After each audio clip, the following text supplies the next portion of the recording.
Hello and welcome to the Crag. On today's episode, we're at Koprivshtitsa and we're bouldering. You might not recognize me, but I have been part of this series all along. My name is Polly and I'm usually behind the camera. Speaking of which, who's filming right now?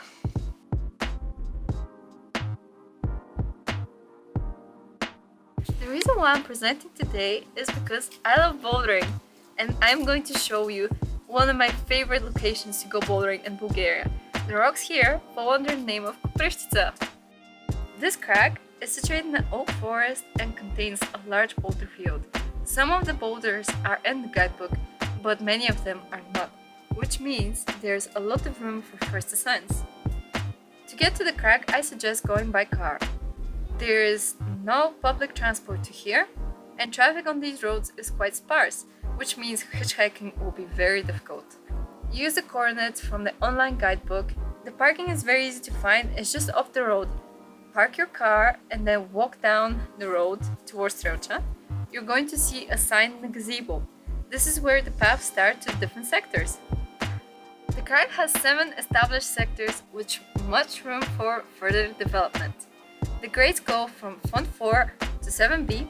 However, walking around here, we have seen that a lot of the sectors can have climbs that are easier than 4 and harder than 7B. Today, we're going to show you our favorite sectors, which are Dufera, which translates as the layback, Arenata, and Revoluția. Let's go to Dufera first. From the gazebo, the path splits into 2. Take the left and keep left, and then you arrive in a little valley that is full of a rich plethora of bouldering problems. Here you have arrived at Dufera.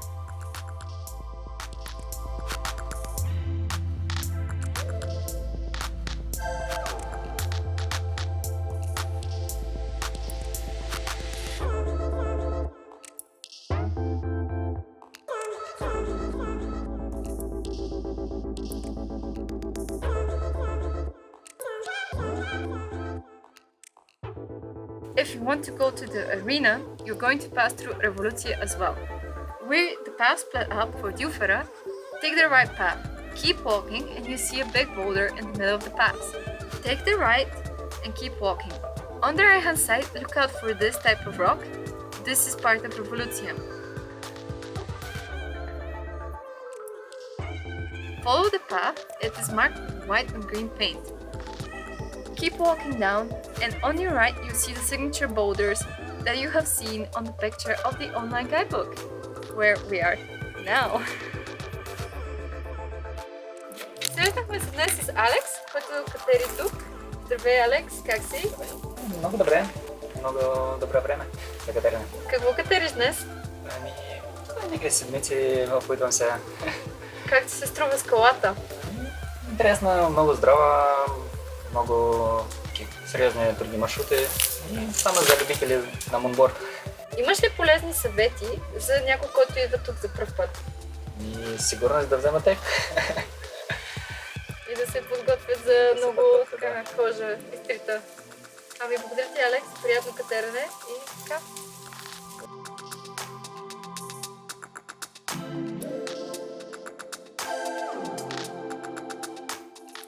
The climbing here varies. You have mainly vertical routes, you also have laybacks. Occasionally you might find a slab, you might also find an overhang. Since this place doesn't get climbed very often, the rock is very frictionless, very sharp and sometimes covered in vegetation. The perfect time to come climbing here is the autumn.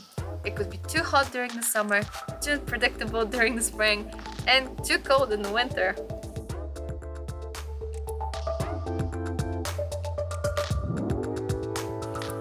If this is your first time coming here, I would definitely suggest coming with someone who has been here before.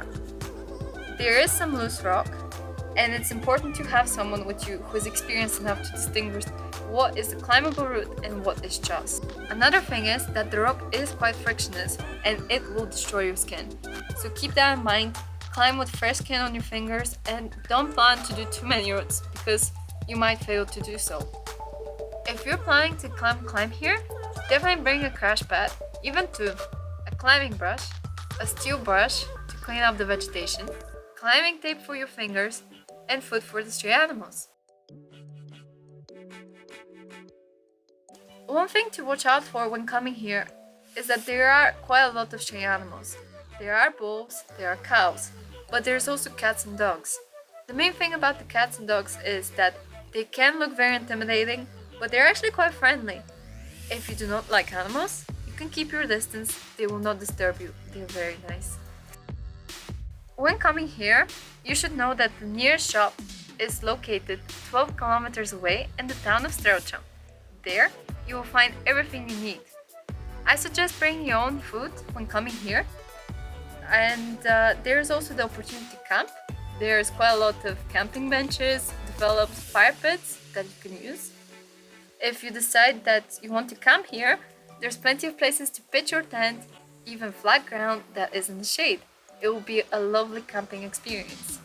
There's also a bathroom, but please, if you are using it, clean up after yourself. A piece of advice I can give you is that if you do plan to camp here, make sure to avoid coming here on holidays and weekends. The locals can be here and they can be quite merry, which means that they will disturb your quiet.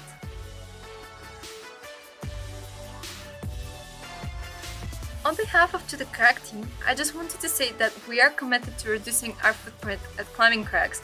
Here are some tips what you could do to do the same. When climbing at this boulder field, you can use chalk on holds. It's absolutely okay to mark your holds. However, when you're finished with it, make sure to use a brush or a towel and clean up, so when people come climbing after you, they can have a fresh start. And another thing is to bring a bag with you for rubbish. In this way, you can make sure that you pick up all the trash you have left and leave the crag in a suitable way for next people to find it. Thank you very much for watching. If you do like this content, please don't forget to like and subscribe. And if you're feeling generous, we have a Patreon link below. See you in the next one. Stay tuned.